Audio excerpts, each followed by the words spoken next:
এখন আমাদের বাংলাদেশে দেখবেন তো, নেতা ভোটের আগে লরম না ভোটের পরে লরম? মানুষের আইন যতদিন চলবে নেতারা ভোটের আগে লরম হবে। গরিবের বন্ধু, সমাজ সেবক, জনদরদি, ওরে বাবারে, গাড়ি থামে, নেতা গাড়ি থামে, গাড়ির থেকে নামে ফকিরক সালাম দিছে। আর সালাম, চাচা কেমন আছেন? ফকির খালি চারিদিকে তাকায়, কাক সালাম দিলাম বাবা? বলে আপনাকে দিলাম, আমি ভিক্ষা করে খাই। তাই ভোটের আগে তো আপনিও যা আমিও চাই। ওরে নেতা রে! কিন্তু যে নেতা ভোট পাই এমপি হয়ে গেল, নেতা তো এলাকা থাকেই না, মাঝে মধ্যে বেড়াবার আসে, চান্সের অত্যাচারে একটা গরিব নেতার কাছে যাবার পারে না। ধরে কোন কথা ঠিক না? আর আল্লাহর কোরআন দিয়ে যখন রাষ্ট্র চলবে, তখন নেতার চরিত্র কেমন হবে এইটা বোঝানোর জন্যই বলতেছি, শুধু কোরআন শুনলে হবে না, বাস্তবে আল্লাহর কোরআন নিজের চোখে দেখা লাগবে। মসজিদের মেম্বরে বসে অর্ধজাহানের খলিফা হযরত ওমর ডান হাতে ডান গালে চড় মারতেছে, বাম হাতে বাম গালে চড় মারতেছে, নিজের গালে নিজেই চড়ায়। এমন সময় ওসমান গনি বলতেছে, আমিরুল মুমিনিন, আপনি কি পাগল হয়ে গেলেন? নিজের গালে নিজে কেন চড় মারতেছেন? ওমর ফারুক বলে, ওসমান, যেদিন থেকে মদিনার খলিফার দায়িত্ব পাইছি সেদিন থেকে আমার অতীতের কথা বারবার মনে হয়ে যায়। অতীতের কথা বারবার মনে হয়। ওসমান গনি বলে, আমিরুল মুমিনিন, আপনার অতীত কি? বলে, আমার অতীত হলো আমি খালার বাড়িতে রাখালি করতাম। ছাগল চড়াবার গেলে বিকেলে যখন ছাগল ফেরত আনতাম, আমার খালা ছাগল গুনে বলতো, ওমর কয়টা নিয়ে গেলে, কয়টা ফেরত আনলে? আমি ছাগল গুনে দিকে 2-4টা কম। আমি আবার দৌড় দিয়ে ওই হারানো ছাগলগুলো খুঁজে খুঁজে এনে যখন খালারে দিতাম, খালা মাথার চুল ধরে বলতো, ওমর, আজকে যেই ভুল করেছ, আগামীকাল যদি একই ভুল করো, তোমার রাখালি চাকরি কিন্তু আমি ক্যান্সেল করে দিব। আমি খালার পা ধরে বলতাম, খালা, আমার রাখালের চাকরি ক্যান্সেল করে দিলে আমি থাকবো কোথায়, খাবো কি? যে উমর একদিন খালার পা ধরে কেঁদেছে রাখালের চাকরি রক্ষা করার জন্যে, আজকে সেই উমরকে আল্লাহ অর্ধ পৃথিবীর খলিফা বানাইছে। এটা উমরের যোগ্যতাই নয়, এটা কেবলমাত্র আল্লাহর কোরআনের ওসিলা। এখন আপনারা বলেন, এই কোরআনের ক্ষমতা আছে না নাই? কিন্তু আমাদের বাংলাদেশে এই কোরআনের ক্ষমতা আমরা এখনো দেখতে পারলাম না। শুধু কোরআনের ওয়াজ শুনলাম, কিন্তু বাস্তবে আল্লাহর কোরআনটা কি একটু নিজের চোখে আমাদের দেখার দরকার আছে না নাই? মদিনার খলিফা হযরত ওমর ছদ্মবেশে মদিনার অলি গলি ঘুরতেছে শুধুমাত্র আল্লাহর কোরআনকে দেখার জন্যে। হঠাৎ হযরত ওমর দেখতে পায় দুই পাহাড়ের মাঝখানে একটা বিস্তীর্ণ মরুভূমি। ওই মরুভূমির মধ্যে একজন রাখাল উট আর দুম্বা চড়ায়। হযরত ওমর আল্লাহর কোরআনকে দেখার জন্য রাখালকে সালাম দিলেন, আসসালামু আলাইকুম রাখাল ভাই, আমার পেটে ক্ষুধা লাগছে, আমি উটের এক পেয়ালা দুধ চাই। রাখাল মুসকে মুসকে হাসে। অর্ধ জাহানের খলিফা হযরত ওমর রাখালকে সালাম দিয়েছে, রাখাল সালামের উত্তর দেয় না, উটের দুধও দিবে কিনা সেটাও বলতেছে না, খালি মুসকে মুসকে হাসতেছে। ওমর ফারুক বলে, রাখাল, তোমার হাসার কারণ কি? রাখাল বলতেছে, আগে তোমার পরিচয় দাও। ওমর ফারুক চিন্তায় পড়ে গেলেন। অর্ধ জাহানের খলিফা পরিচয় গোপন করে আল্লাহর কোরআন দেখবার চায়, আর রাখাল যদি আমার পরিচয় চাই, পরিচয় দিলে তো গুমর ফাঁস হয়ে যাবে। এমন সময় কোরআন বলে, ওমর, রাখাল যখন তোমার পরিচয় চাইছে, তুমি আসল পরিচয় দাও। তোমার আসল পরিচয় হলো তুমি ওমর না, তুমি অর্ধজাহানের খলিফা নও। তোমার আসল পরিচয় হলো মিল্লাতা আবিকুম ইব্রাহিম হুয়া সাম্মাকুমুল মুসলিমিন। আপনার বলেন তো, শহীদ প্রেসিডেন্ট জিয়া রহমান চিটাগাঙ্গের সার্কিট হাউসে যখন তাকে হত্যা করা হলো, ওনার কাছে রক্তাক্ত একটা ব্রিফকেস পড়ে ছিল। তো এখন সবাই চিন্তা করতেছে, এই ব্রিফকেসের মধ্যে না জানি কি আছে। একটা প্রেসিডেন্ট, তারই ব্রিফকেস, হয়তো ডলার টলার, ব্যাংকের চেক টেক। তখন ওটা ওখানে না খুলে ঢাকায় নিয়ে আসে ওই ব্রিফকেস খুলে দেখে মাত্র দুটা জিনিস তার ভিতরে, একটা হলো আল্লাহর কোরআন আর একটা হলো জায়নামাজ। কি বুঝতেছেন বিএনপির ভাইরা?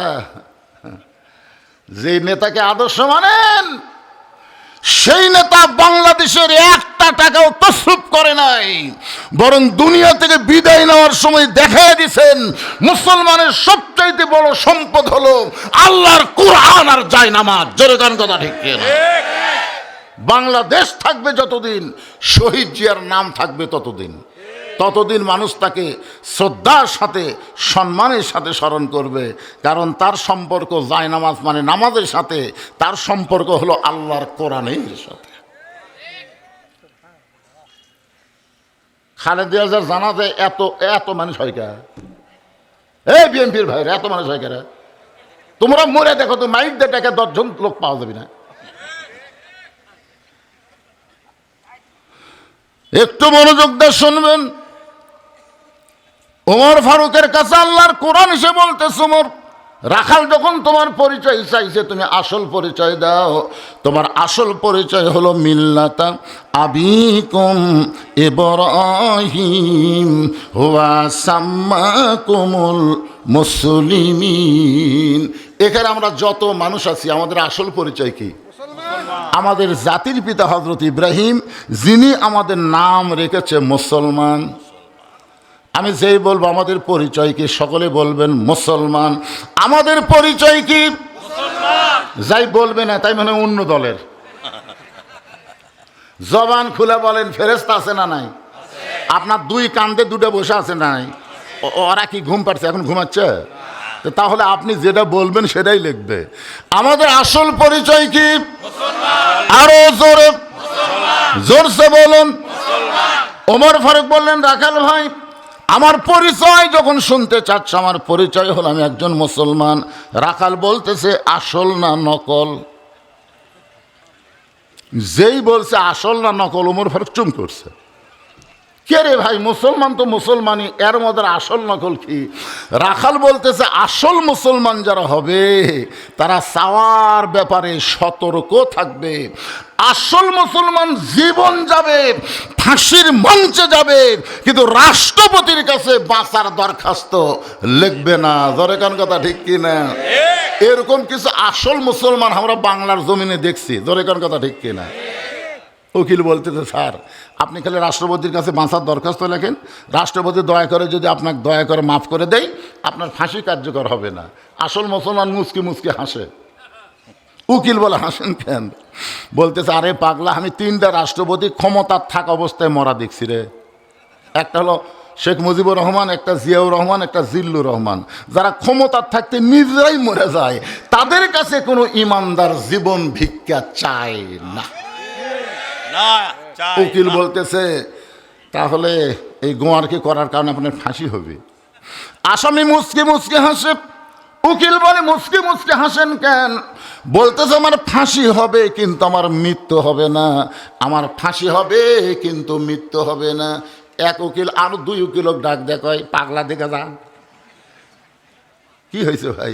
কই যে কয় যে আমার ফাঁসি হবে মৃত্যু হবে না। ফাঁসি হলে কি মৃত্যু হয় না? সঙ্গে সঙ্গে আসামি কোরআন থেকে বলতেছেন, ওয়ালা তাকুলু লিমান ইউকতালু ফি সাবিলিল্লাহি আমওয়াতুন বাল আহইয়াউ ওয়ালাকিন লা তাশউরুন।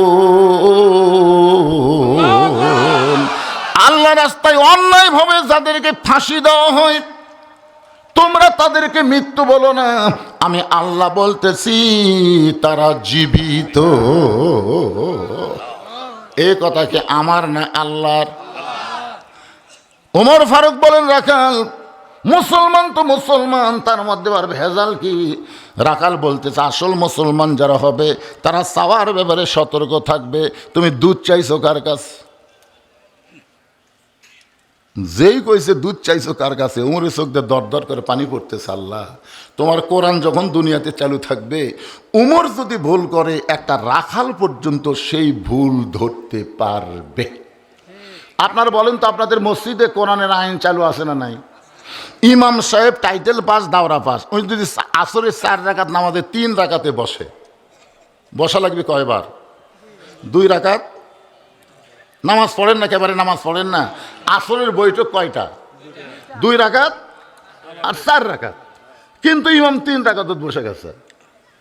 এখন 4 নম্বর কাতারে এক অটো ভ্যান চলাই, উনি আবার ওখান থেকে বলতেছে আল্লাহু আকবার।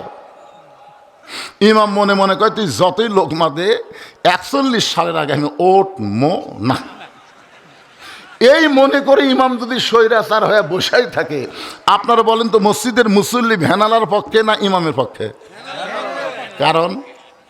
কারণ ভ্যানালা যেটা করতেছে এটা হলো ন্যায়, আর ইমাম যেটা করতেছে এটা হলো অন্যায়। ঠিক আছে ভাই, আল্লাহর কোরআন দিয়ে যখন রাষ্ট্র চলবে, তখন নেতারা যদি ভুল করে, একটা সাধারণ রেখাল পর্যন্ত তার ভুল ধরার সাহস পাবে। ধরে কোন কথা ঠিক কিনা? ওমর ফারুক বলতেছে রাখাল ভাই আসলে আমার ভুল হয়ে গেছে। রাখাল বলতেছে ভুলটা যখন স্বীকার করছো, তাহলে আল্লাহ তোমাকে তৌবা করার সুযোগ দিয়েছে। ওমর ফারুক বলে তাহলে আমি তৌবা করি। রাখাল বলে তুমি মূর্খ মানুষ, তুমি তৌবা কেমনে করবা? যেই বেটা চাওয়ার ব্যাপারে সতর্ক হয় না, সে হলো সবচাইতে বড় মূর্খ। বরং আমি তৌবা পড়াই, তুমি আমার সঙ্গে তৌবা পড়ো।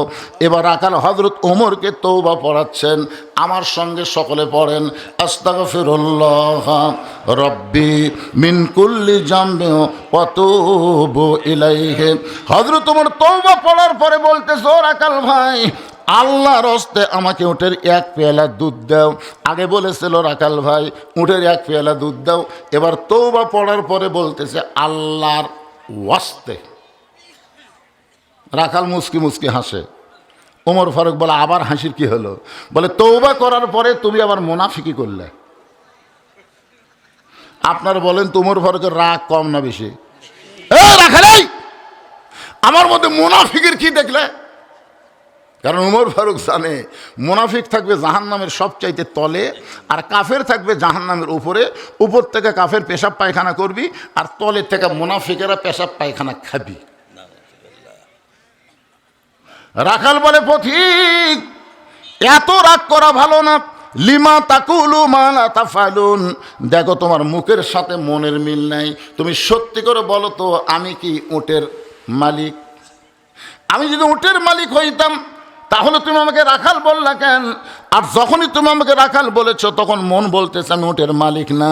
আর মালিক বাদ দেন, রাখালের কাছে কেউ যদি আল্লাহর হস্তেও চায় এরপরও রাখাল দিবার পারবি।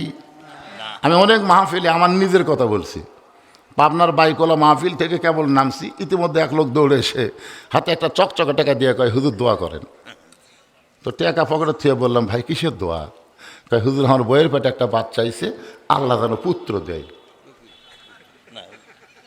তখন আমি পকেট থেকে 200 টাকা বের করে দিয়ে দিলাম। ওই কয় হুজুর আমি তো টাকা চাইনি, আমি দোয়া চাইছি। আমি পাগলা তুই হাসিনিস? আমি 3টা মেয়ের বাপরে, আমার দোয়া দিয়ে যদি পুত্র হতো তাহলে আল্লাহ আমাকে একটা দিত। তা আমার দোয়া দিয়ে যদি আমার বইয়ের পেটের বাচ্চা পুত্র না হয়, তোর বইয়ের হবে? তখন কয় হুজুর তাহলে আপনি টাকা আপনি নেন, আমারটা আমার দেন। ওরে যে 100 টাকা দিছি দৌড় মারতেছে। খপ করে হাত ধরে বললাম কোথায় যাবি? বলে ওই হুজুরের কাছে যাবো তার বেটা সওয়াল আছে। আমি বললাম কোনো হুজুরের কাছে না, কোনো পীরের কাছে না, কোনো মাজারে না, পাবার যদি চাও যিনি দিবার পারে তারই কাছে চাও। রাখাল বলতে পথিক সত্যি যদি উটের 1 পেয়ালা দুধ চাও তাহলে এখান থেকে মালিকের বাড়ি হলো 10 মাইল দূরে। ওই মালিকের বাড়ির দরজা গিয়ে বলো মালিক তোমার রাখাল উট আর দুম্বা চড়াই। তুমি মালিক যদি হুকুম দাও তাহলে রাখাল আল্লাহর হস্তে উটের 1 পেয়ালা দুধ দিবে। ওমর ফারুক বলে রাখাল অতদূর কষ্ট করে মালিকের বাড়ি যাওয়ার দরকার নাই, বরং তোমাকে 2টা টাকা দিলাম, এই 2টা টাকার বিনিময়ে তুমি উটের 1 পেয়ালা দুধ দাও। রাখাল মুস্কি মুস্কি হাসে আর বলে পথিক তুমি কি হযরত উমরক চিনো? এই তুমি হযরত উমরক চেনো? যদি হযরত উমরকে চিনতা তাহলে এরকম বেসাইজা প্রস্তাব দিতা না। উমরের আল্লাহর কোরআন দিয়ে যেদিন থেকে রাষ্ট্র চালায়, উমরের গুপ্ত বাহিনী যদি দূর থেকে দেখবার পায় তুমি আমাকে 2 টাকা ঘুষ দিছ, আর মালিক বাদ দিয়ে তোমাকে উটের 1 পেয়ালা দুধ দিলাম, তাহলে তোমাকেও ধরবে আমাকেও ধরবে। এই বুড়া বয়সে তুমি ধরা পড়বার চাও? ওমর ফারুক বলে, রাখাল তাহলে চলো পাহাড়ের গুহার মধ্যে যাই, ওই গুহার মধ্যে গিয়ে গোপনে তোমাকে 2টা টাকা দেব, তুমি গোপনে উটের 1 পেয়ালা দুধ দিবে, উমরের গুপ্ত বাহিনীও দেখতে পাবে না, তোমার মালিকও জানতে পারবে না। রাখাল চিল্লায় বলে, তুমি ভণ্ড, তুমি ভণ্ড, তুমি ভণ্ড। উমর ফারুক বলে, রাখাল আমার মধ্যে ভণ্ডামির কি দেখলা? রাখাল বলে, পথিক, ওই পাহাড়ের গুহার মধ্যে দেওয়া নেওয়া করলে উমরের গুপ্ত বাহিনী দেখতে পাবে না, আমার মালিক জানতে পারবে না, কিন্তু রাখালের আল্লাহ সব কিছু দেখতে পায়। সঙ্গে সঙ্গে উমর ফারুক মারছে দৌড়, এক দৌড়ে পাহাড়ের পাদদেশে গিয়ে 2 রাকাত নামাজ পড়ে বলতেছে, আল্লাহ তোমার কোরআন এত সুন্দর, তোমার কোরআন যখন দুনিয়াতে চালু থাকবে কেউ না দেখলেও আল্লাহ দেখতেছে, এই বিশ্বাস তার কলিজার মধ্যে চলে আসবে। জোরে কান সুবহানাল্লাহ। বর্তমানে আমাদের কলিজার মধ্যে সেই বিশ্বাস আছে? কথা কন না কেন? তোমার কোরআন যখন দুনিয়াতে চালু থাকবে কেউ না দেখলেও কে দেখবে? প্রত্যেকটা যুবকের হাতে একটা করে মোবাইল থাকবে, যুবকের অশ্লীল ভিডিও যখন দেখতে যাবে তখন তার ইমান বলবে কেউ না দেখলেও আল্লাহ দেখতেছে। ঘুষ লিবার গেলে তখন ইমান বলবে কেউ না দেখলেও আল্লাহ বলতেছে। মিথ্যা কথা বলার সময় মনে হবে কেউ না দেখলেও আমার আল্লাহ সব কিছু দেখতেছে। জোরে কান সুবহানাল্লাহ। ওমর ফারুক যখন কাঁদতেছে আর বলতেছে, আল্লাহ তোমার কোরআন এত সুন্দর, আমি এতক্ষণ রাখালকে দেখি নাই, রাখালের ভিতরে আল্লাহ তোমার বাস্তব কোরআন দেখতে পায়। রাখাল পিছনে এসে বলতেছে, যতই কান্দ, ওমর ফারুককে বলতেছে যতই কান্দ, উটের দুধ দেওয়া গেল না। ওমর ফারুক বলে, রাখাল ভাই উটের দুধের কোনো দরকার আমার নাই, আমি শুধু তোমার কাছে জানতে চাই, না দেখা আল্লাহকে কলিজার মধ্যে জায়গা দিয়ে আল্লাহর কোরআন অনুযায়ী চলতেছো, এর বিনিময়ে তোমার চাহিদা কি? তোমার তো ভালো একটা চাকরিও নাই, ভালো বাড়িও নাই, ভালো খাওয়া দাওয়াও নাই, এরপরেও তুমি কোরআনের দল করো, কোরআন অনুযায়ী চলো, এর বিনিময়ে তোমার চাহিদা কি? সঙ্গে সঙ্গে রাখাল বলে, পথিক আমার চাহিদার কথা যখন শুনতে চাও তাহলে আমার চাহিদা হলো রব্বানা, সকলে পড়েন, রব্বানা আতিনা ফিদ দুনিয়া হাসানাতাও ওয়া ফিল আখিরাতি হাসানা ওয়া কিনা আযাবান্নার। ওমর ফারুক বলে, রাখাল ভাই আমি তোমার চাহিদার কথা শুনতে চাইলাম আর তুমি কোরআনের আয়াত শুনালা, তার মানে? রাখাল কয়, তুমি আসলেই মূর্খ। আরে পাগল, এই আয়াত দিয়ে আমি 2টা চাহিদার কথা বললাম। 1 নম্বর চাহিদা হলো হযরত উমরকে আমি এক নজর দেখতে চাই, যে উমর আল্লাহর কোরআন দিয়ে রাষ্ট্র চালানোর কারণে আমার মতন রাখাল না দেখা আল্লাহকে কলিজার মধ্যে জায়গা দিবার পারছি, সেই হযরত উমরকে দুনিয়াতে একটা বার যদি দেখতে পাইতাম আমার দুনিয়ার চাহিদা আল্লাহ পুরা করত। আমার 2 নম্বর চাহিদা হলো আমি রাখাল যখন মরে যাব অদম রাখালকে আল্লাহ যেন জান্নাত দেয়। ওমর ফারুক দৌড়ে গিয়ে, রাখা আমার হাতের দিকে তাকান, রাখালে হাতটা এরকম খপ করে ধরে 3 বার চুমা খাচ্ছে। রাখাল কয়, পাগল নাকি রে, আমার ঘামা হাতে তুমি 3 বার চুমা খেলা? ওমর ফারুক বলে, রাখাল তোমার 2 নম্বর চাহিদা আল্লাহ পুরা করছে, মরার সাথে সাথেই আল্লাহ তোমাকে জান্নাত দিয়া দিবে।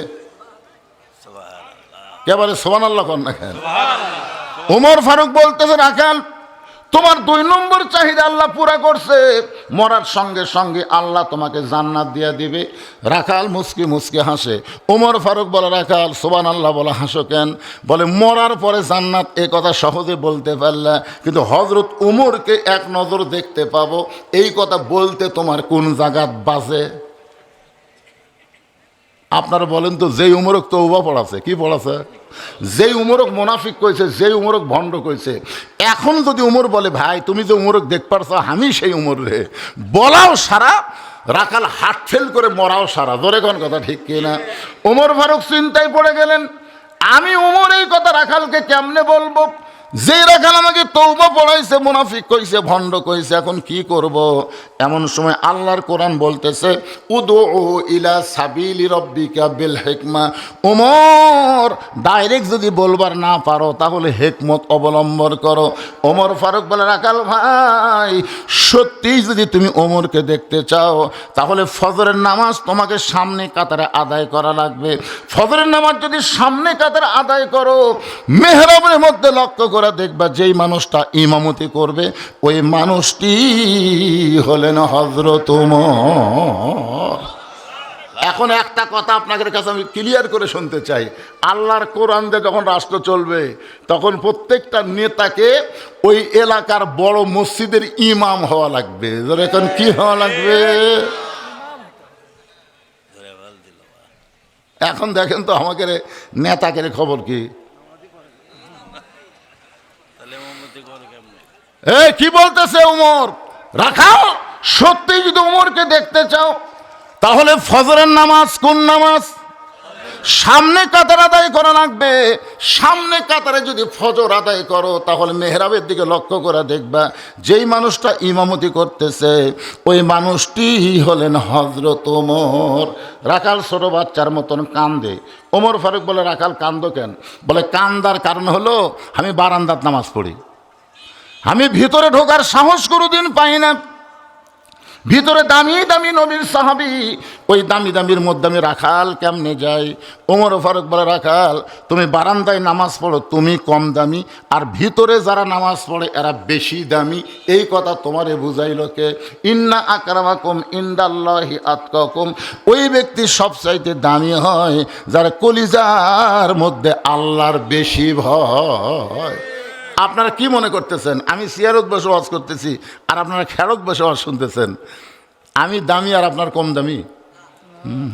হাসরের ময়দানে দেখা যাবে আমার মতন বহু বক্তাকে আল্লাহ তক্তা বানায় জাহান্নাম দিছে, আর আপনাদের মতন বহু শ্রোতাকে আল্লাহ বিনা হিসাবে জান্নাত দিয়ে দিছে। উপরে থাকলে দামি হয় না রে পাগলা। মুদির দোকানে গিয়ে দেখবেন পাথর সাজানোর সময় নিচে যে পাথর থাকে 1 কেজি, দেখছেন আপনারা? তার উপর 500, তার উপর 200, তার উপর 100, তার উপর 50, তার উপর 20। তো দাম বেশি কোনটার, নিচেরটার না উপরটার? আমি হলাম 20 গ্রাম মার্কা আর আপনারা হলেন 1 কেজি। ওমর ফারুক রাখালকে বলতেছে, তুমি বারান্দায় নামাজ পড়ো, তুমি কম দামি, আর ভিতরে যারা নামাজ পড়ে এরা বেশি দামি। এই বুঝাইল কে? বরং উমরকে যদি দেখতে চাও তাহলে ফজরের নামাজ তোমাকে সামনে কাতারে আদায় করা লাগবে। রাখাল বলতেছে, আজকে এশার নামাজ পড়ে আর আমি বাড়ি যাচ্ছি না। ওমর ফারুক বলে, এশা পড়ে বাড়ির যাবো না কেন?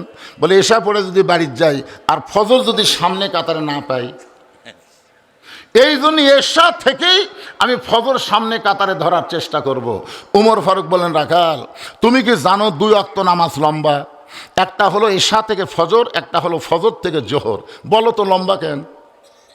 তো রাখাল বলতেছে, আমি তো জানি না ভাই। ওমর ফারুক বললেন, তাহলে শোনো, ফজর থেকে জোহর আল্লাহ লম্বা সময় দিছে। এই লম্বা সময়ের মধ্যে কাজকাম করবা, খেতে খামারে কাজকাম করবে, ব্যবসা বাণিজ্য করবে, চাকরি বাকরি করবে। এগুলো কাজকাম করতে গিয়ে তোমার দেহের যে ক্ষয় হবে, এশা থেকে ফজর আল্লাহ লম্বা সময় দিছে। এই লম্বা সময়ে ঘুম পারলে ওই দেহের ক্ষয়টা আল্লাহ ঘুমের মাধ্যমে পুরা করে দিবে। তুমি যে বলতেছ এশা থেকে আমি ফজর সামনে কাতারে ধর্ম, যদি ঘুম ধরে? রাখাল বলতেছে, ঘুম যদি ধরি তাহলে মসজিদের মধ্যে ঘুমিয়ে যাবো। যেই বলছে মসজিদের মধ্যে ঘুমাবো, উমর ফারুকের চেহারা রক্তের মতো লাল হয়ে গেছে। এই বেটাই, মসজিদের মধ্যে ঘুম পাড়ার দলিল দে। তুই যে মসজিদে ঘুম পাড়বো আর ঢোঁস ঢোঁস করে পাত মারবো, এই ঘুম পাড়া কি দলিল থাকা? কথা কর না কেন? দলিল থাকা লাগবে না?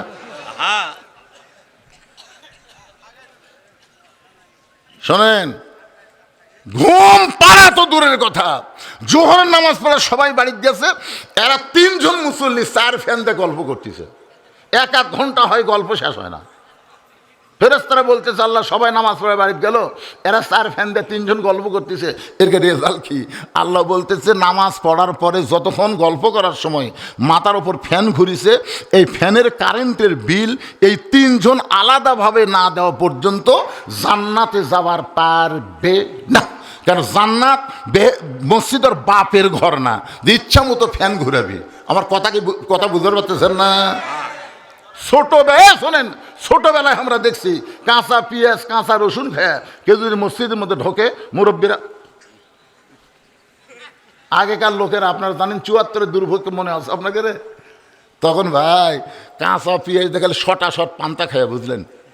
তখন দুপুরে ভাত দেয়নি তো, ভাতের মধ্যে পানি দিয়ে পান্তা। এখন ভাত কাঁচা পেঁয়াজ দেখা যায়, তরকারি নাই তো। মসজিদে গেলে বুড়ারা,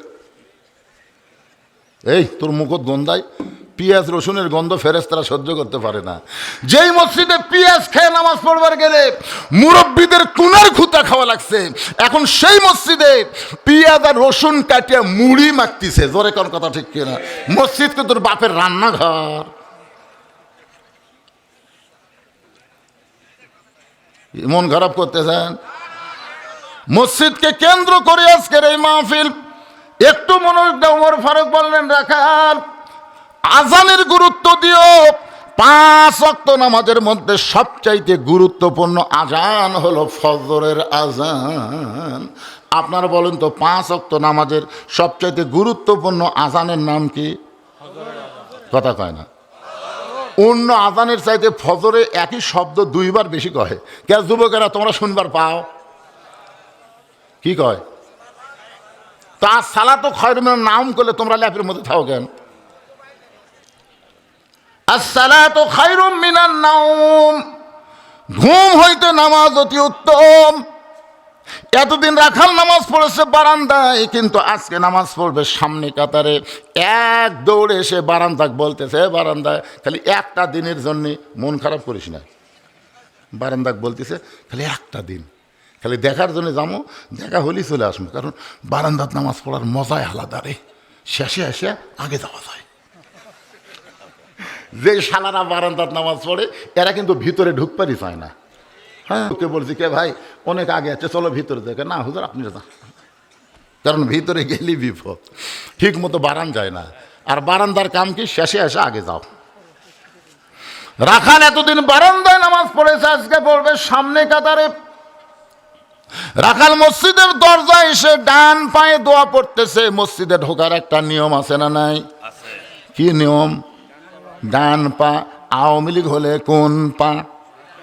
বিএনপি হলে কোন পা? জাতীয় পার্টি কোন পা? তাবলিগ কোন পাও? সব দলগুলো ঢুকে কাতার সোজা করছে। ঘড়ির দিকে তাকায় দেখে আর মাত্র 1 মিনিট টাইম আছে। সবাই বলতেছে কে রে, হুজুর কুটি রে, ইমাম কুটি। তখন একজন বলতেছে হুজুরের বইয়ের অসুখ বাড়ে, হুজুর বউ লিয়া শহীদ যে মেডিকেল কলেজত গেছে। তখন আওয়ামী লীগের সভাপতি বলতেছে কে তাহলে আমরা তো বিএনপি আওয়ামী লীগ জাতীয় পার্টি কাতার সোজা করতে পারে, কিন্তু ইমামতি করবি কে? খুবই চিন্তা পড়ে গেছে। আর সময় নাই, 30 সেকেন্ড টাইম আছে। ইতিমধ্যে দেখে বারান্দাত একজন জামাতের মৌলবি ঘুরতেছে। তখন আওয়ামী লীগের নেতা বলতেছে ভাই বাইরে কেন, ভিতরে আসে সামনে যান। বাইরে কেন, ভিতরে আসে সামনে যান। আমরা কাতার সোজা করছি ভাই, আপনার জন্য সামনের জায়গাতে কে পারিস না? পারিস না? তাহলে কাতার সোজা পারিস? যাতো সামনে যাতো। আওয়ামী লীগ কয় আমি মাঝে মধ্যে এই কাতারত পড়ি, জীবনে সামনে যাই না। বিএনপি কয় বড় জোর আকামত দিবার পারি ভাই, ওই জায়গাত খাড়া হওয়ার উড়া থামার নাই।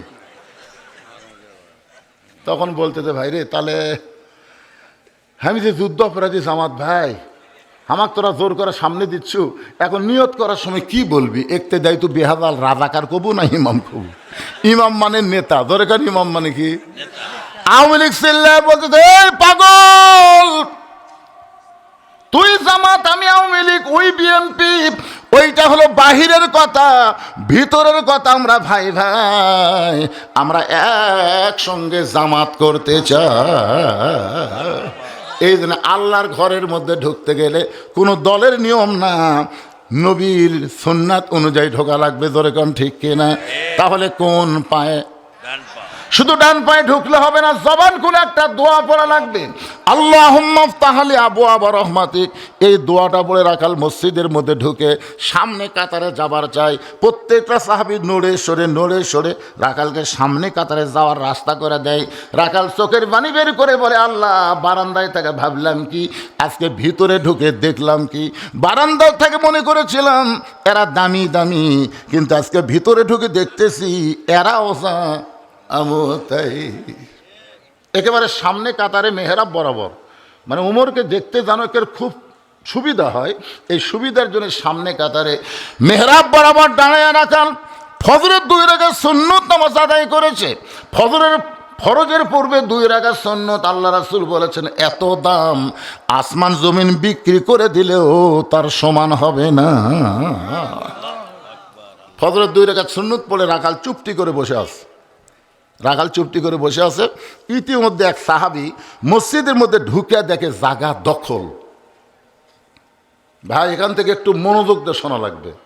এক সাহাবী মসজিদের মধ্যে ঢুকে দেখে কি, জায়গা দখল করে। আমার জায়গাতে কে বসে আছে? ওই সাহাবীর নাম কিন্তু ওসমান গনি। সাহাবীর নাম কি? মসজিদে শুধু একজনের জায়গা দখল। যে ব্যক্তি ইমামতি করবে, ইমামতির জায়গায় সহজে কেউ যাবার পারবে না, কিন্তু মুসল্লির জায়গা তো দখল থাকার কথা না। জোরে কোন কথা ঠিক কি না? কিন্তু ওসমান গনি কেন বলতেছে আমার জায়গায় এটা কে বসে আছে? এই কথাটা ওসমান গনি বলে নাই, এই কথা বলেছেন আল্লাহর নবী। আল্লাহর নবী বলেছেন, আমি যখন ইমামতি করব, আমি বরাবর যিনি পিছনে দাঁড়াবে তার নাম হলো আবু বকর। আবু বকর যখন ইমাম হবে, আবু বকর বরাবর পিছনে যিনি দাঁড়াবে তার নাম হলো ওমর। ওমর যখন ইমাম হবে, ওমর বরাবর পিছনে যিনি দাঁড়াবে তার নাম হলো ওসমান। ওসমান যখন ইমামতি করবে, ওসমান বরাবর পিছনে যিনি দাঁড়াবে তার নাম হলো আলী। আলী যখন ইমামতি করবে, আলী বরাবর পিছনে। নবী আর কারো নাম বলেন না। সাহাবীরা বলে, রাসূলুল্লাহ, হযরত আলী যখন ইমামতি করবে, আলী বরাবর পিছনে কে দাঁড়াবে? রাসূল বললেন, মা ইয়ান্তিকু আনিল হাওয়া ইন হুয়া ইল্লা ওয়াহয়ুহা। এ আলী পর্যন্তই হলো খোলাফায়ে রাশেদিন। সুবহানাল্লাহ কোন না কেন? সুবহানাল্লাহ। তাহলে হযরত উমর যখন ইমামতি করবে, উমর বরাবর পিছনে কে দাঁড়াবে? এতক্ষণ কি শুনলেন? জোরে কোন নাম কি? কিন্তু একজন বসে আছে। ওসমান কয়, আমার জায়গাত বসে আছে রে, কে রে? কিন্তু আল্লাহ রাসূল বলেছেন আমার ওসমান হচ্ছে হায়াউন ওসমান। ওসমান হলো সবচাইতে সরম আর নরম। ওসমান গনি চিন্তা করতেছে যে আমার জায়গাত যখন বসে আছে, দেখি তো ফাঁকা আছে কিনা। যায় দেখে রাখালের ওই পাশে ফাঁকা। ওই ফাঁকা জায়গায় ওসমান গনি ফজরের 2 রাকাত সুন্নত নামাজ আদায় করে বসে রাখালের দিকে মাত্র 3 বার তাকাছে। আমার আঙ্গুলের দিকে তাকান কয়বার? 3 বার। একবার যেই তাকাইছে রাখাল, মানে তাকাতেই রাখাল। আপনার যদি বিশ্বাস না করেন, মূর্খ মানুষের দিকে একবার তাকা দেখবেন। এক ভ্যান আলা আমার গাড়ির সাথে একেবারে ওর আঁকড়া বেজে দিবি, বুঝছেন? অটো ভ্যান তো আগে চলাচ্ছিল পাও দিয়ে, এখন এই ব্যাটারি দিয়ে চলা, এর কে যা মশান হচ্ছে ভাই, বুঝলেন? এসব মনে হয় এরা পাইলট। হ্যাঁ, এরা বুঝি না যে একটা গাড়ি আসতেছে, আমার ভ্যান লে যাবো, এটা আসতে যাই, রাস্তা বেঁচে যেতে পারে, বুঝলেন? তো এত জোরে টানতেছে, মানে পাইলট উড়ে দেবে। আমি ড্রাইভারকে বললাম, রে বা ওই যে হারে আসতেছে, তুই গাড়ির চাকা মাটির দে। ড্রাইভারকে, না হুজুর আমাকে দামি। এই কিসের দামি পাগলা? না না, দিতে দিতে ওর আঁকড়ে বেজা গেল, আমার গাড়ির বডির সাথে আঁকড়ে বাজা গেল। আপনার বলেন তো, একটা আঁকড়ে বাজলে ওই আঁকড়ে বাজার দাগ তুলবার গেলে কটি টাকা লাগবে? মানে গোটা গাড়ি আবার রং করা লাগবে। তা আমি একটু জানলা খুলে, একটু রাগ করে জানলা খুলে খালি ওর দিকে একবার তাকাছি, ওই ভ্যানালার দিকে। ওই গায়ে, হুজুর কি মশান মারতেছেন? ফট করে জানলা তুলে দিছি। ওরে বাবা রে, একবার তাকাতেই যে গরম। মূর্খ মানুষের দিকে তাকাইলেই তারা গরম হয়। ওসমান গনি একবার তাকাতেই রাখাল ঝাঁকি খাইছে। যেই 2 বার তাকাইছে চিৎকার দিয়ে উঠছে। যেই মাত্র ওসমান গনি 3 বার তাকাইছে, সঙ্গে সঙ্গে রাখাল বলে, এই মিয়া বারবার তাকাও কেন? ওসমান গনি কাঁপতে কাঁপতে দাঁড়ায় বলতেছে, ভাইজান আমি কোনোদিন আপনাকে সামনে কাতারে দেখি নাই, আজকে প্রথম দেখতেছি, এই জন্যই তো বারবার দেখতেছি। ভাই আপনি কে গো, আপনার পরিচয় কি? রাখাল বলতেছে, আমি বারান্দায় নামাজ পড়ি, আমার পরিচয় হলো আমি একজন রাখাল, আমার পরিচয় হলো আমি একজন রাখাল। যেই বলছে আমি একজন রাখাল, ওসমান গনি মুস্কি মুস্কি হাসতেছে। যেই বলছে আমি একজন রাখাল, ওসমান গনি মুস্কি মুস্কি হাসার কারণ কি জানেন? রাখাল যারা হবে এদের ভাষা নরম হলে চলবি না। এই জন্য আল্লাহ রাসূল বলেছেন, প্রত্যেকটা অভিভাবককে আল্লাহ তাআলা দুনিয়াতে রাখালের দায়িত্ব দিয়ে প্রেরণ করছে। প্রত্যেকটা অভিভাবকের ওপরে আল্লাহ রাখালের দায়িত্ব দিছে। ধরে কারণ কিসের দায়িত্ব? এখন হয়তো আপনি চিন্তা করেন, হুজুর আমার তো গরু ছাগল নেই, তাহলে আমি কিসের রাখালি করবো? আপনি চোখ বন্ধ করে দেখেন আছে, খালি চোখ বন্ধ করে দেখেন আছে। আপনার বাড়িতে 50 বছরের একটা গাভী আছে,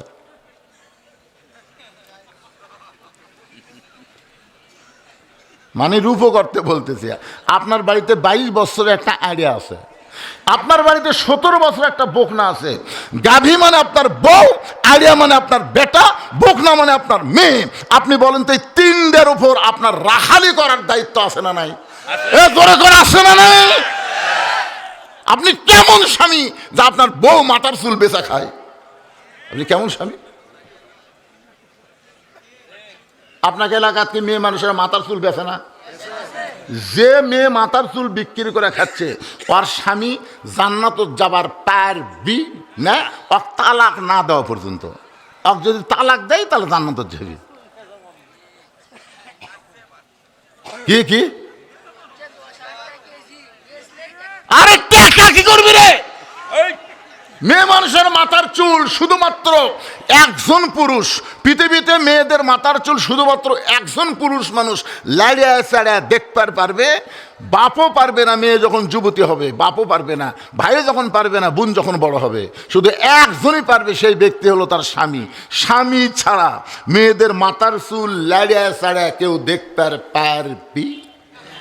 স্বামী ইচ্ছা করলে বইয়ের মাথার চুল লাড়বি, মাথার চিরুনি দিয়ে হাঁচিয়া দিবি, মাথার চুল খোপা বান্ধা দিবি, মাঝে মধ্যে মাথার চুল বালিশের উপর দিয়ে সারা সঙ্গী ঘুম পারবি। হুন্না লিবাসুল্লাহ কুম কোয়ান্তম লিবাসুল্লাহ হুন্না। কিন্তু একজন ফেরওয়ালা চুল কিনবার এসে বলতেছে, ভাবি আর সামান্য হলে 200 টাকা হয় ভাবি। আরে আমি তো এত কষ্ট করে এক সপ্তাহ জোগালাম ভাই, দেখি দেখি। আপনি একটু ধৈর্য ধরেন, ওই বাড়ির যায় মুড়া চিরুনি দিয়ে, বুঝলেন, খালি পট পট করে ছিঁড়ে এনে দেখেন তো ভাই। ফেরওয়ালা লাড়া ছাড়া বলতেছে, ভাবি তাও টান টান, যাক সামনের সপ্তাহে একটু বেশি দিবেন। তাহলে চিন্তা করেন, আপনার বইয়ের মাথার চুল ফেরওয়ালা লাড়িয়া ছাড়া কিনা ওজন দিয়ে নিচ্ছে, আর মরে গেলে ওর মাথার কাপড় দিবেন। 5টা কাপড়ের মধ্যে মেয়েদের 2টা কাপড় বেশি, একটা হলো সিনা বান, একটা হলো মাথা বান। যে মেয়েরা যেত অবস্থায় মাথার চুল বেচা খায়, মরার পর ওর মাথা বান্ধে কোনো লাভ হবে না। ধরে কথা কন না কেন, কথা কন না কেন? তাহলে আপনার গাভী মানে আপনার বউ কি করতেছে? আপনি স্বামী হিসাবে রাখালি করার দরকার আছে না নাই? আপনি মসজিদের সামনে কাতারে ঈশান নামাজ পড়লেন, আলহামদুলিল্লাহ, আপনার মতন ভালো মুসলমান কে আছে? কিন্তু যেই বাড়ির মধ্যে গেলেন, ঘরের মধ্যে থেকে হরি হরি হরি হরি ফিরে আমি মুসলমান, মসজিদের সামনে কাতারে নামাজ পড়লাম, আর আমার ঘরের মধ্যে হরি হরি লোল যায়। দেখেন আপনার গাভী বউ ভারতের স্টার জলসা দেখতেছে। চিন্তা করে দেখেন, আপনি সামনে কাতারে নামাজ পড়বেন আর আপনার বউ ভারতের স্টার জলসা দেখবে, আপনার রাখালি করার দরকার আছে না নাই? আপনি আস্তে করে রিমোট হাতত নেবেন, হাতত নিয়ে বলবেন, বিবি তুমি যে ভারতের স্টার জলসা দেখতেছো, এই ভারত আমাদের কত বড় শত্রু তুমি কি জানো? বউ বলবে, আমি তো জানি না। তখন আপনি বলবেন, আমাদের 400 বছরের পুরাতন বাবরি মসজিদ ভাঙ্গা ভারত ওই জায়গায় রাম মন্দির বানাইছে।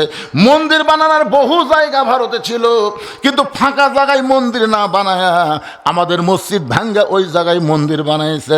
যে ভারতের মালওয়ানের বাচ্চারা, হিন্দুর বাচ্চারা মুসলমানের মসজিদ ভাঙ্গা মন্দির বানায়, সেই ভারতের কোন চ্যানেল মুসলমানের বিবি দেখতে পারে না। আপনি তাকায় দেখেন, বইয়ের চোখ দিয়ে পানি পড়তেছে। কে গো কান্দ কেন? বলে ভারত যে আমাকে মসজিদ ভেঙে মন্দির বানাচ্ছে, এ কথা আগে কবেন না? আজ তাকে কান ধরে বললাম, ভারত বয়কট। আমি যেই বলবো ভারত, আপনারা বলবেন বয়কট। ভারত, ভারত। কি দরকার? আর আলু বন্ধ করে দিছে, চিনি বন্ধ করে দিছে, লবণ বন্ধ করে দিছে। আমাদের দেশত কি কম পড়িছে? ওমা মিন দাব্বাতিন ফিল আরদি ইল্লা আলাল্লাহি রিজকুহা। এবারে এবারে এবারে এই মুরব্বী কি করে রে? এই ছেলেরা, এই যে মুরব্বী উঠা যায় ওই ফাঁকা জায়গা তোরা বসে পারিস না? খালি বসলেই জান্নাত রে পাগল।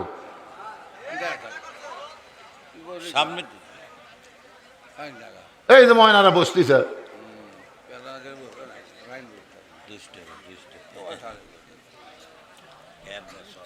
কি বিরক্ত হচ্ছেন?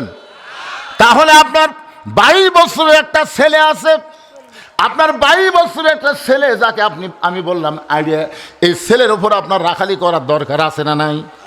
আপনার ছেলে কি করতেছে জানেন? সকালবেলা বাড়িতে বের হসো, এমন একটা টাইট ফুল প্যান্ট পরিছে, টাইট।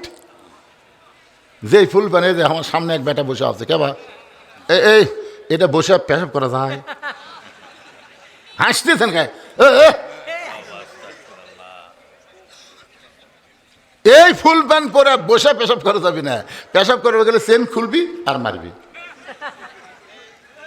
তো আপনার ছেলে শোনেন, পেশাব বসা করলে পেশাব কিরকম নিংড়িবি, আর ডানায় পেশাব করলে পেশাব কিরকম নিংড়ে। নিংড়া বোঝেন না? দাঁড়ায় পেশাব করলো, যখন মনে করলো পেশাব শেষ, এই মনে করলো চেন টানলো, এরপরেও 3 ফোঁটা পেশাব পড়বি। তাহলে দিনে যদি 3 বার পেশাব করে, 3 তিরিকে কত? তো 9 ফোঁটা পেশাব যদি ওই ছেলের ওই টাইট ফুল প্যানে পড়ে, তাহলে ওই পেশাব আস্তে আস্তে শুকে যাবি, ওই যন্ত্রের তাপ দিয়ে শুকে যাবি। যে শুকে গেলে আপনার কত পেশাব শুকে গেলে কি জীবাণু মরে না তাজা হয়? জীবাণু বেশি তাজা হয়ে যায়। ওই তাজা জীবাণু কি করে? ওই জায়গার যে যন্ত্রগুলো আছে, ওই যন্ত্রের মধ্যেই অ্যাটাক করে। কিছুদিন পরে দেখবেন বেলে মাছের মতন হসে। ইন্ডিয়ান হার্বাল ছাড়া কাম হবি না। এই জন্য দেখবেন মাদ্রাসার ছেলে, মাদ্রাসার হুজুর, এদের বউ কি সুখে আছে। আর এই যারা ফুল প্যান্ট পরে টাইট, ঠিক মতো পেশাব করে, পানি লাই না, ওরকে বাড়ির মধ্যে কি বিপদ আছে যা শুনবেন। তাহলে আপনার ছেলের দিকে আপনার খেয়াল করার দরকার আছে না নাই?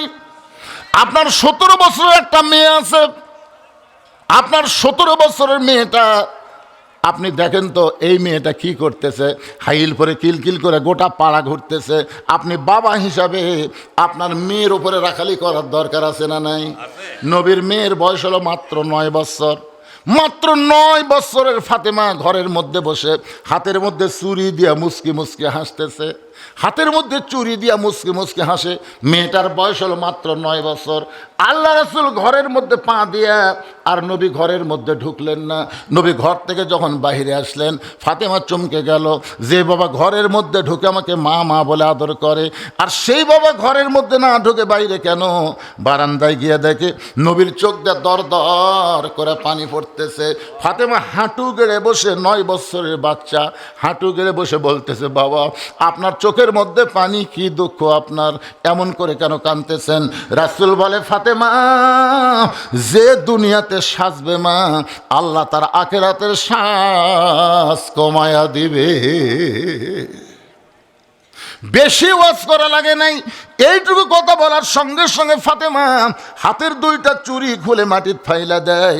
নবী দৌড়ে গিয়া চুড়ি 2টা করে জামার পকেটের মধ্যে ঢুকায়। ফাতেমা বলে, বাবা, যেই চুরি হাতে দেওয়ার কারণে আপনি বারান্দায় এসে কানলেন, আমি সেই চুরি ফেলে দিলাম, আপনি কেন কুড়ে পকেটের মধ্যে ঢুকাইলেন? রাসূল বলে, ফাতেমা রে, আয় আয়, তুই আমার কাছে আয়। ও ফাতেমা, তোর কি কখনো মনে হয় তোর বাবা বিশ্ব নবী বলে আল্লাহ তোকে জান্নাত দেবে? তোর বাবা বিশ্ব নবী বলে আল্লাহ তোরে জান্নাত দিবে, এই কথা কি কখনো মনে হয়? ফাতেমা বলতেছে, বাবা আমার সব সময় মনে হয় আমার বাবা বিশ্ব নবী বলে আল্লাহ আমাকে জান্নাত দেবে। রাসূল বলে, ফাতেমা রে, জান্নাতে যদি যাবার চাও মা, তাহলে তোমার বাবা বিশ্ব নবী হওয়ার কারণে জান্নাতে যেতে পারবা না। জান্নাতে যাইতে গেলে জান্নাতের আমল করে তোমাকে জান্নাতে যেতে হবে। এই কথা বলে নবী আর কিছুই বললেন না। কয়েক বছর পরে আল্লাহ নবীর কাছে ফাতেমা বললেন, বাবা ওই যে আমাকে বলেছেন জান্নাতে যাইতে গেলে জান্নাতের আমল করে জান্নাতে যাইতে হবে, আপনি তো আমলের কথা বললেন না। রাসূল বলে, ফাতেমা মেয়েদের জন্য মাত্র 4টা আমল করা লাগবে। 1 নম্বর আমল হলো 5 ওয়াক্ত নামাজ পড়বা। 24 ঘন্টার মধ্যে 5 বার নামাজ পড়লে নামাজের হক আদায় হবে। ও ফাতেমা, 12 মাসে 1 মাস রোজা রাখলে রোজার হক আদায় হবে। স্বামী যদি খেদমত চায় ফাতেমা, তাহলে স্বামীর খেদমত করবা, অযথা স্বামীর খেদমত করবা না। খেদমত করতে গেলে স্বামীর হুকুম লাগবে। স্বামী চাইলে খেদমত, না চাইলে না। আমার কথা কি বুঝলেন? স্বামী খেদমত চাইলে খেদমত করা লাগবে। অযথা কোনো বউ যদি স্বামীর খেদমত করে, বুঝবেন অতিভক্তি। কথা কয় না, অতিভক্তি। হঠাৎ যদি দেখেন আপনার বউ এসে আপনার ভুরু টিপতেছে, কপাল টিপতেছে, আপনার বাতাস করতেছে, আপনার এটা দিচ্ছে সেটা দিচ্ছে, তাহলে বুঝবেন ওই আজকে একটা অন্যায় ওয়াজ করবে। হঠাৎ ওয়াজটা কি হয়, আপনার মায়ের বিরুদ্ধে বলবি, না হয় আপনার বাপের বিরুদ্ধে বলবি, না হয় আপনার বোনের বিরুদ্ধে বলবি, না হয় আপনার ভাইয়ের বিরুদ্ধে বলবি, মানে আপনার যারা তাদের বিরুদ্ধে বলবি। চাপাত খালি লাগতেন উচিত শালা। জীবনে ওর বাপের বিরুদ্ধে, ওর মায়ের বিরুদ্ধে, ওর ভাইয়ের বিরুদ্ধে কোনোদিন কথা কন না কেন? এই যে আমাকে 5 পীর মেলা গেল, 5 পীর মেলা গেল, আমার বউ এসে বলতেছে, এই মেলাত কিন্তু আমার বাপক কয়া লাগবি, আমার মাও কয়া লাগবি, আমার ভাইও কয়া লাগবি, আমার বোনও কয়া লাগবি, আমার বোনের স্বামী কয়া লাগবি। আমি লিস্টই করলো, তারপরে বললাম আর কাক কয়া লাগবি? আচ্ছা না, অত তো কারো না। আমি আসতে করে উঠে দেয়, আমার শোকে যে ধারে তো একটা লাঠি আসলো, বুঝছেন? ওই লাঠিটা নিয়ে এসে আমি বললাম আর কাক? আমার আপনার কথা, আপনার গুলোর কথা তখন মনে থাকে না, তোর গুলোর কথা মনে থাকে, তা আমারটা বললে কি হলো? এই শালীরা এত খারাপ, হাসতেছেন। এই জন্য আল্লাহ রাসূল বলেছেন, ফাতেমা স্বামী যখন খেদমত চাবে তখন স্বামীর খেদমত করবা, অযথা স্বামীর খেদমত কইরো না। ফাতেমা রে, মেয়েদের জন্য 4 নম্বর আমল হলো সতীত্বের হেফাজত, পর্দা করা। ও ফাতেমা, এটার কোনো অক্ত নাই, এটা সব সময় ফরজ। আমার মায়েরা যারা পর্দার অন্তর আছেন, মা একটু মনোযোগ দিয়ে শুনবেন। এই পর্দা সম্পর্কে আল্লাহ বলেছেন, অকরনা ফি বুয়ুতিকুন্না ওয়ালা তাবাররাজনা তাবাররুজাল জাহিলিয়াতিল উলা। ওসমান গনি আস্তে করে বসে বলতে, ভাই কোনোদিন আপনাকে সামনে কাতারে দেখিনি তো, আজকে প্রথম দেখতেছি ভাই, এই জন্যে 3 বার দেখছি ভাই রে। রাখাল বলতেছে, আমার এখানে আসার কি ঠেকা? আমার যে তুমি দেখতে প্রতিদিন, আমার এখানে এসে ঠেকা কি? আমি বারান্দার নামাজ পড়ি রে, আমি আজকে সামনে কাতার আছি খালি দেখার জন্য, দেখা হয়ে গেলে আর আমার ঠেকাও পড়েনি। ওসমান গনি বলতেছে, ভাই আজকে আপনার সাথে দেখা হবি, তার গ্যারান্টি কি? রাখাল বলে, পাগলা নাকি, দেখার জন্য আসছি আর দেখা হবি না মানে? ওসমান গনি বলে, ভাইজান আমি কয়েক বছর হলে দেখার জন্য সামনে কাতারে নামাজ পড়ি, এখন পর্যন্ত আমার দেখা ভাগ্যে হয় নাই। আমি কয়েক বছর হলে সামনে কাতারে নামাজ পড়ি, এখন পর্যন্ত আমার দেখা ভাগ্যে হয় নাই। রাখাল বলতেছে, কি করলেন? ওসমান গনি বলতেছে, কয়েক বছর হলে সামনে কাতারে নামাজ পড়ি, এখন পর্যন্ত দেখার ভাগ্য হলো না। রাখাল বলতেছে, চোখের মধ্যে দোষ আছে, দেখে আমার দিকে তাকান। ওসমান গনি যেই মাত্র রাখালের দিকে তাকাইছে, রাখাল আস্তে করে লোক লিয়া যায় চোখের কাছে, তো চোখ তো ঠিকই আছে। ওসমান গনি যারে দেখতে চাই তিনি হলেন নামাজের মালিক আল্লাহ। ওসমান গনি যারে দেখতে সামনে কাতারে নামাজ পড়ে তিনি কে? আরো জোরে। রাসূল বলেছেন আনতা আবুদুল্লাহ কান্নাকা তারাহু ফাইল্লাম তাকুন তারাহু ফাইন্নাহু ইয়ারাকা। কোন আল্লাহর বান্দা ইবাদতের মধ্যে যদি শামিল হয়, ইবাদতের মালিক আল্লাহকে দেখতে পায়। আল্লাহ যদি দেখা সম্ভব না হয়, আল্লাহ তারে দেখতেছে, এই বিশ্বাস তার কলিজার মধ্যে চলে আসে। আর রাখাল দেখতে আইছে কাকে? জোরে বলেন না কাকে? রাখাল বলতে ভাইজান কোনো চিন্তা করবেন না, কোনো টেনশন করবেন না। ওসমান গনিকে রাখাল বলতেছে আমার হাত ধরেন। দেখেন মোশন কি, আপনি আমার হাত ধরেন, আমি নিজেও দেখব এবং আপনাকেও দেখায় দিব। রাখাল যেই মাত্র ওসমান গনিকে বলতেছে ভাইজান কোনো চিন্তা করবেন না, আপনি আমার হাত ধরেন, ডান হাত ধরেন, আমি নিজেও দেখব এবং আপনাকেও দেখায় দেব। এমন সময় আল্লাহর কোরআন সামনে এসে বলতেছে ইয়া আইয়ুহাল্লাযীনা আমানুত্তাকুল্লাহা ওয়া কুনু মা'আস সাদিকিন। আল্লাহর কোরআন কি বলতেছে? ইমানদারেরা, আল্লাহর ভয় যদি কলিজার মধ্যে রাখতে চাও তাহলে সত্যবাদীর তোমরা সাথী হও। সত্যবাদীর সাথী হও মানে সত্যবাদীদের দল করা, সত্যবাদীদের মার্কার মধ্যে সিল। অকুনু মা'আস সাদিকিনের অর্থ বহুত। যাদের সাথে থাকলে আপনার ভিতরে আল্লাহর ভয় থাকবে, তারা কারা? একটু মনোযোগ দিয়ে শুনবেন, আল্লাহওয়ালা কারা? কোরআনের হক কথা বলে যারা। জোরে কোন কথা কন না কেন ভাই? আল্লাহওয়ালা। আল্লাহওয়ালা কারা? দেওয়ান বেগে আল্লাহওয়ালা। একটু মনোযোগ দিয়ে শুনবেন।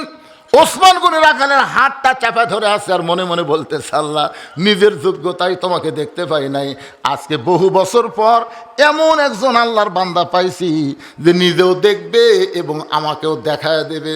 ওসমান গনির মনের মধ্যে কত আশা, আল্লাহ রে আমার এই ভাইয়ের কারণে আজকে তোমাকে আমি দেখতে পাবো। এমন বড় গ্যারান্টি দিছে, সে নিজেও দেখবে এবং আমাকেও দেখায় দেবে। ওসমান গনি মহব্বত করে রাখালের হাতটা ধরে বসে আছে। কিছুক্ষণ পর যখন আকামত শুরু হইল, জামাত যখন শুরু হবে, আকামত শুরু, সঙ্গে সঙ্গে রাখাল ওসমান গনি দাঁড়াইছে। মুয়াজ্জিন যখন আকামত দেয় এমন সময় হযরত ওমর মেহরাবের মধ্যে ঢুকতেছে।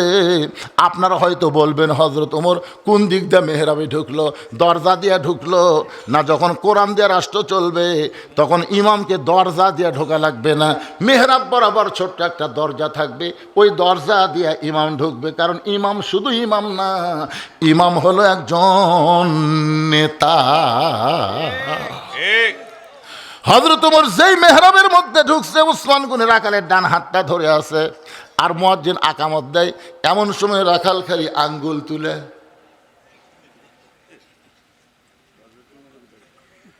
কে রে? ই তো আমার খুলো। উমর যদি দেখবার চাওতে সামনে কাতার যায় তো উমরক দেখবার আসে এই মালকাইটি আঙ্গুল আঙ্গুল জোগাচার চিন্তা করতেছে। যেই মুয়াজ্জিন কত কামাদিস সালা বলেছে, সঙ্গে সঙ্গে রাখাল আল্লাহু আকবার, নারায়ে তাকবীর।